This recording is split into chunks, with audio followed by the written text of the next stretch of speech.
Good afternoon, everyone. Here we are on an October afternoon. Actually, it's been cold today. Very special guest, very special book that we're going to talk about, this new book that just came out. And I know it takes a little bit for notifications to get out there. We're going to talk to the author of this book, Dr. Nathaniel Jeanson. He's taking on Darwin. Well, Darwin is not with us anymore, but his book still is. And so Darwin still reverbs through the halls of secular institutions and sadly many Christian institutions around the world. And so we, of course, are doing our best to challenge the evolutionary establishment and also challenge those who are compromising in Christian institutions concerning evolution millions of years. And so it's interesting, we have this book called Replacing Darwin. I want to talk to Dr. Nathaniel Jenson. Dr. Jenson, you're one of our researchers, writers, speakers. I'm just looking around the wall here, all sorts of weirdo diagrams around here. I think I was a pack rat. Yeah, look at all this. And we have this interesting, what is this up on the wall here in this frame here? I can't read it, but it's something with Harvard, so I figured I should put it up on the wall. So it's something from Harvard University. So just tell us a bit about your qualifications, first of all. That's my official PhD certificate from Harvard. Did my undergraduate degree in Wisconsin Parkside. The alums affectionately called it the dark side, but it was the Parkside for me. So in Wisconsin. That's where the Freedom from Religion Foundation is centered. That's where the headquarters is. Okay. And they're a group of unabashed atheists who oppose us and oppose you. And I came out of that. So, what did you specialize in your PhD? In PhD was in cell and developmental biology, which is just sort of a catch-all category for what I did, but more practically on adult stem cells. Oh, really? I was doing research that didn't necessarily directly interact with origins, but we had plenty of Bible science controversies to deal with in graduate school then. So you would have heard evolution a couple of times. Because we're dealing with just the way the world operates now, I had virtually no engagement with evolution. And we were working on the immune system, so someone would say, this element of the immune system is conserved through evolution, and we'd move on, but there was no interest in where did this come from and how did it evolve. It was, how do these cells operate today, and can we use them for therapy? Now, wait a minute. Bill Nye said, unless you believe in evolution, I mean, that it holds everything together, that it's basically the whole foundation of biology, but for your study at Harvard University, it was not. And the deep dark secret is, knowing where something comes from really doesn't impact dramatically how we do science day to day.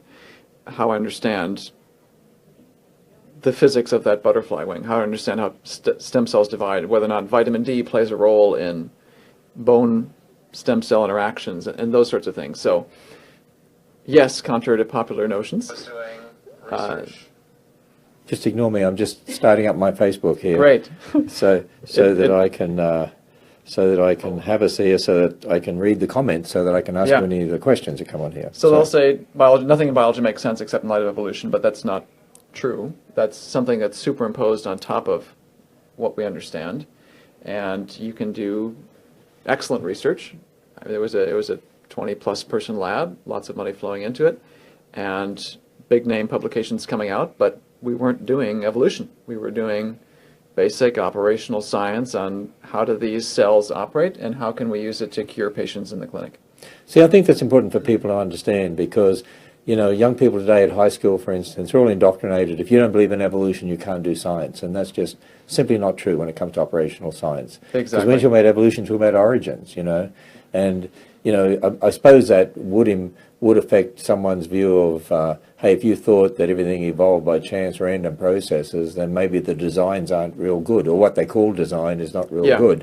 Whereas if you say that God created everything, even though it's a fallen world, nonetheless, we could look at God's design and see what he did, and maybe we could copy that, which actually has happened many times. Yeah, and there is, and I've sort of been surprised myself about how much overlap I'm beginning to see between the origins and the operational, in the sense that, think about DNA, and I talk about this in the book, evolution does expect things to look broken by and large. That's what they've been proclaiming. Our DNA, our genetic material is filled with junk and leftovers of evolution, and that leads to real practical implications for how we understand human health. That's one of the hottest areas right now.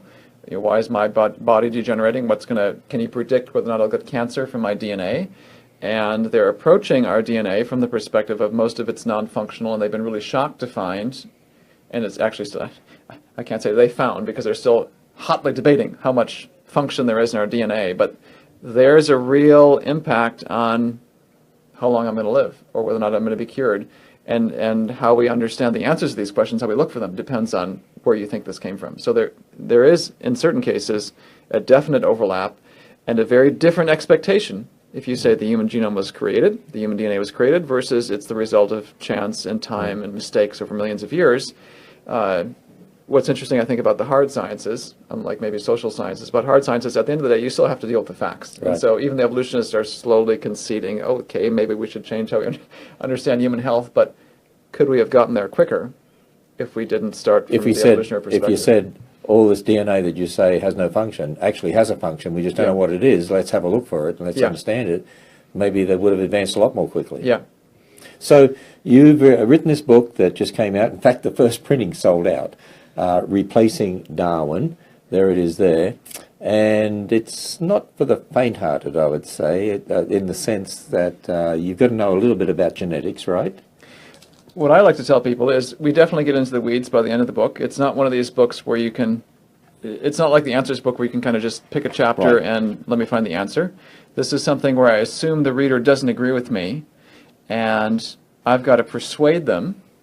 And to me, the biggest hurdles to overcome with a reader who says, no thanks, especially in today's culture. What do they view me, you, anyone who says creationist? Oh, you're dumb, you don't know what you're talking about, or I've heard it all before. So we have to get into some of the weeds because to say, yes, we actually do what we're talking about. When you say get into the weeds, you get down into the cells, you get down into the DNA, right? And and actually, if people want to plow through it, even if they don't get all the technical information, they'll get the gist of it. So, first of all, before I want to get you to explain a little bit of what's in here, because you say replacing Darwin. I mean, that's a pretty big, bold statement. You're saying Darwin's Origin of the Species is not correct, and this replaces it. And I want to know what the conclusion is here when people go through this. But let me ask you this question. Have you sent this to any ardent evolutionists or well-known evolutionists? Yes, and that's part of our strategy. We think this book, let me back up for a minute and say, I really tried to make it as accessible to everyone as possible. There's a glossary for the technical terms. I had some lay people review it, and they said, the glossary helps, but you define your terms every time you use them. I try to strip away the jargon as much as possible. And the book starts with Gregor Mendel, and I say, hey, if you can follow green pea seeds, yellow-green seed, yellow pea seeds, that's where we start. We're not starting assuming that you've taken a whole bunch of genetics. I'm saying we know nothing. Let's just go back to what Darwin knew. So if you can follow Darwin's book, that's where we start and say what's happened since then that's dramatically recast how we understand this question. So have any evolutionists read it or refused to read it? Or I remember you tweeting about this and looking at the responses to those tweets saying, well, send it to some evolutionists. And little did they know that we actually have sent it to some of those well-known evolutionists, one of whom I'm personally contacted. And he immediately replied. I was honored he actually would reply to my email. Okay, and very well-known evolutionist. And politely said, no thanks. I think that you all just fit your facts to conclusions. I have no interest in helping you along these lines. I'm not going to look at it. He's still going to get a copy. But so perhaps wouldn't even read it. Perhaps the atheists should coordinate their responses to this book better. Well, I tweeted about this book and I said, I suspect many atheists will start criticizing it before they even read it, and most of them will just reject it and won't even read it and criticize it anyway. And it's interesting, there was one of the atheists that did a whole big critique of your book based on the press release. Didn't read the book, but the press release became the basis for the critique. Okay, so Dr. Jenson, I'm going to tell people they can be asking some questions as we go along here, and I'll jump in now and then and see if there's any questions here that I can ask you. But can you tell us, what is the Replacing Darwin book all about, really? And that title was picked deliberately and sort of gives away how, you said it's a dramatic title, and it is that deliberately. Instead of rebutting Darwin, that's what we've been doing for many years, this title already anticipates objections and rebuts them. So we've been rebutting Darwin for many years. The evolutionists' favorite comeback is, well, give us something better.